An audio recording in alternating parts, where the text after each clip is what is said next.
Give them a shot to do what?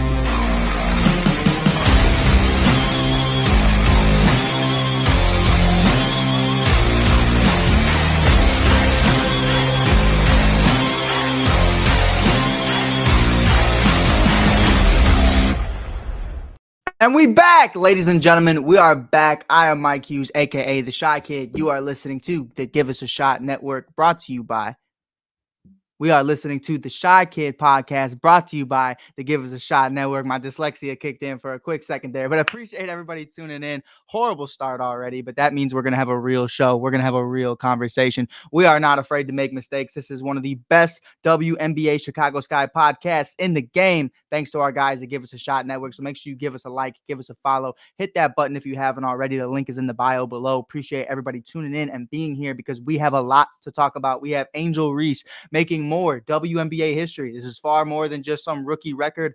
This is WNBA history. The youngest player in WNBA history to get 9 consecutive double-doubles. An amazing, amazing accomplishment. Angel Reese has been on a tear. Obviously, the Chicago Sky weren't able to win this game and come out with the victory, but nonetheless, it was another amazing performance by her. We're going to get into everything and set in stone, how we feel about it. This is going to be a quicker episode, more so of a game recap other than, what we've seen thus far. Kaiser being released from the team today after a huge 3 coming off the bench towards the end of the game where all hope was already lost. A couple minutes, it was garbage time pretty much. Kaiser in her final shot with the Chicago Sky, hit a big 3. So thank you for everything. Kaiser's been an amazing human being, an amazing teammate to young players like Angel Reese, Brenna Maxwell, and company. So, you have to give her flowers where they're due, and we wish her nothing but the best. But obviously we understood, and let's get into that before anything, but, what Kaiser was for this team, it just didn't really foresee, I think, what Spoon and a lot of other people thought it could have been.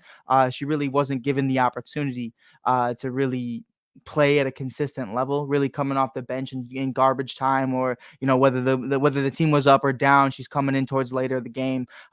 Didn't really get an opportunity to flourish the way I think a lot of Sky fans would have liked her to, and maybe that's because Spoon saw something we didn't, whether that's at practice or whether that's with the chemistry and the camaraderie of the team that she's trying to bring together. Whatever that case may have been, it just wasn't. It wasn't the best opportunity for Kaiser, and that's point blank period. So we wish her nothing but the best. Obviously, no ill will towards anybody. She was a professional every single day. She showed up, whether that was at practice, whether that was in pregame warmups, knowing she wasn't in the starting lineup, knowing she wasn't in the lineup at all, and most of the time being a DMP. But she still showed up and showed out every single day. So I want to give her flowers. But with that being said, let's get into it. Let's have a real conversation right now. The Chicago Sky lose 95-83, coming off their victory just a few days ago against Caitlin Clark and the Indiana Fever in Skytown. We have a couple more games in Skytown before we have a break for a while. We won't be back at Wintrust Arena after Sunday until July 10th. But in this game, the Chicago Sky are defeated by the defending champs with Chelsea Gray back. A'ja Wilson goes on a tear, 31-6. I mean, what a great performance from her, 31-3-6. I got to talk to her in post game. She said she's kind of feeling like a point forward without Chelsea Gray on the court. She said she's a modern day Rookie Rubio. Everyone in practice calls her Rookie Rubio. So shout out A'ja for that gem right there. But in this game, man, I mean, really what it came down to was experience versus, a new team coming into each other. And even more so than that, I heard Marina Mabrey in post game kind of talk about that. It's not really just about is being a young team versus an experienced team. Like, this team is back-to-back world champions. This team has a multiple-time MVP, one of the best shooters in the league, one of the best point guards in the league, Jackie Young, who, if we're going to be completely honest about Jackie Young and her skill set, I want to take it back to Kalia Copper of 2021, 2022. Yeah, you're next to Candace Parker, Allie Quigley, Courtney Vandersloot, Emma Mieseman and company. But if we're going to be completely honest, Jackie Young could probably be the face of a franchise without a question. I mean, she is a dog. She is a great defensive player. The way she gets down the lane, I mean, the way she's just amazing in transition. She knocks down shots, whether it's on the interior, outerior, wherever. Jackie Young is a monster, and she's not even viewed as the top 2 player on the team. Top 3, really. I mean, you're going to look at it, the faces of the team, A'ja Wilson, then you're going to have Kelsey Plum, Chelsea Gray, and then you look at Jackie Young. Jackie Young is a bucket, and people don't realize that. Like, the 4th best player on this team could easily be the number 1 player currently on probably 6 or 7 other teams in the league. Period. So that's how deep this team is. I don't want to sit up here today and act like it's just because we're a new young team that's the reason why. Like, we dog walked the New York Liberty in the preseason and in the first 2 games of this year. They just went to the finals. And they have MVPs in Jonquel Jones and Breonna Stewart. And they have Courtney Vandersloot. And they have Sabrina Ionescu. They have dogs.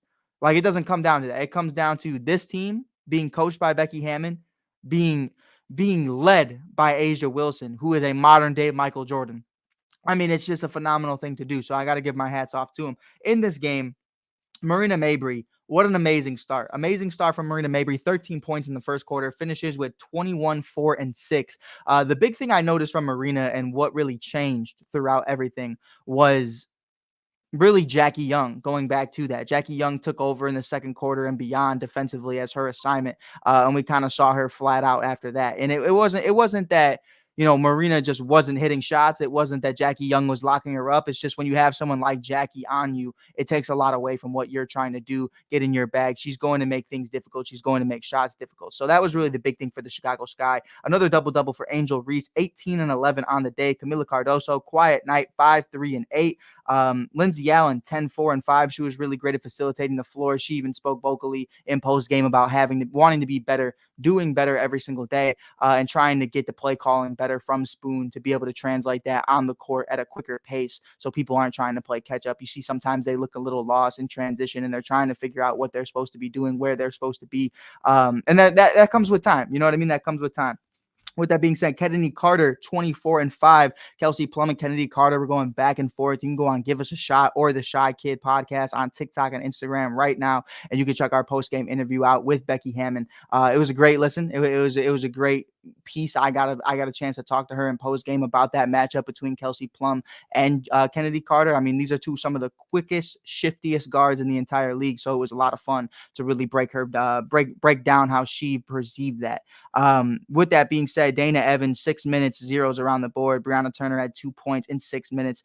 Isabel Harrison, 4, 1, and 4. Kennedy Carter, like we already mentioned, Diamond DeShields only had 2 assists, 0 points, 0 boards. So, you know, there were a lot of zeros on the board today. From the ACES perspective, Jackie Young, 22, 3, and 3. Asia Wilson, 31, 3, and 6. Stokes had 4, 2, and 8. Kelsey Plum, 21, 5, and 5. Chelsea Gray, 8, 5, and 6. Hayes had 6, 0, and 2. Clark had 0, 1, and 4. Kate Martin actually had 1 big 3 early in the game and then was quiet the rest of the night. 3, 1, and 1. But really, to be completely honest about the situation, they didn't dog walk us the way a lot of teams probably expected them to. You know, we really held our own. We were really composed. It was a close game throughout the first 3 quarters. It was that fourth quarter that really just bit us in the butt and really did us in. And that's where experience does come into it. You know what I mean? That's where things actually end up happening where, okay, cool. Now we're going to hit that next level. Now we saw how you played the first 3 quarters. Now we're going to come in and we're going to punch you in the mouth. That's really what it comes down to. So I loved what I saw from the Chicago Sky throughout first 3 quarters. Obviously, Angel Reese was the main figure going into the entire game. Her battle with Asia Wilson, their first matchup. I love that for Angel. And give me 2 seconds. What I'm about to say, I don't want this to come off as hate. I love that Angel Reese is the youngest WNBA player to get 9 consecutive double-doubles. That's great. But for me, in this entire game, it wasn't about Angel versus Asia. I felt like the storyline should have been about Camila Cardoso versus Angel Reese. Or versus Asia Wilson, pardon me. I don't feel like we're talking about Camila Cardoso enough. I love Angel Reese. I love all the positive things that are happening because of this in the WNBA and just overall the excitement throughout the city with Angel Reese and what she brings.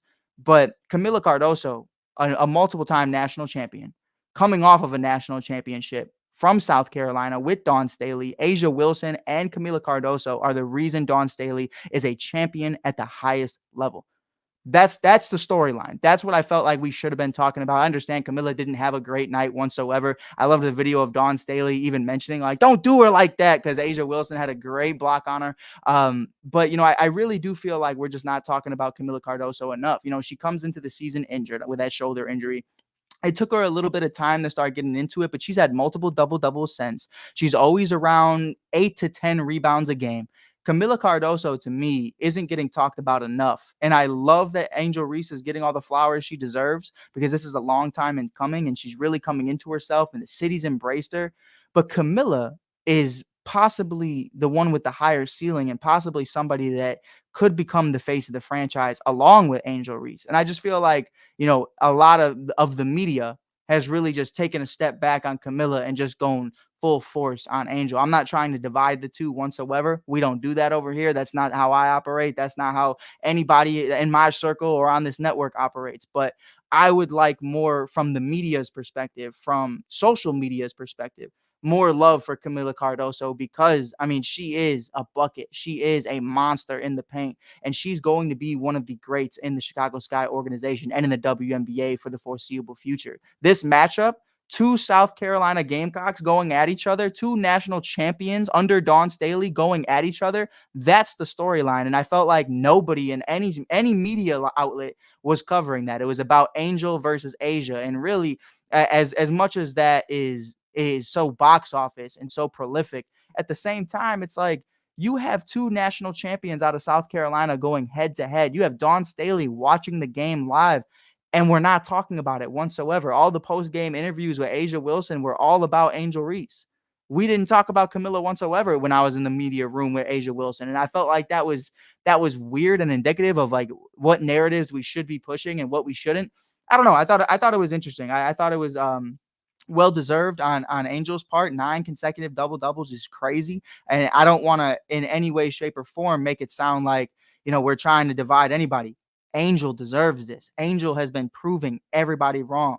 Everybody wants to talk about, her field goal shooting. Everybody wants to talk about this. She is steadily improving into one of the better players in the entirety of the WNBA. She's a walking double-double every single night. So I want to give her my flowers to her really quick. Shout out to her. But that's what we got in this game, man. We're going to do a weekly basis episode after Sunday night's game. We're going to be talking about the entire week, what we saw from the Chicago Sky, what we saw from players such as Marina Mabrey, Diamond DeShields, Camila Cardoso, Angel Reese and company. But with that being said, appreciate everybody being here. Appreciate everybody tuning in. This was just a quick little recap of what we saw from the game, what we're going to see moving forward. Again, shout out Angel Reese, the Chi-Town Barbie, doing her thing 24/7. It's amazing. I mean, it's history. It's history. And that's probably the dopest part of all of this, is not only is she a part of the Sky organization, but she's taking the Sky organization to new heights that they have never seen before outside of that 2021-2022 team. So shout out to them. Shout out to the Sky. We're going to be going Sunday against, I believe, the Atlanta Dream, if I'm not mistaken. Let me just make sure so I don't lead anybody the wrong way. Or it's Connecticut. I don't exactly remember. But with that being said, man, we'll be back at it live doing our thing. It's the Minnesota Lynx. So we'll have Alana Smith, Ruthie Hebert, Courtney Williams back in the building. Former Sky players. Going to be a lot of fun. Can't believe I forgot that one. Until then, I'll check you guys out later. Peace.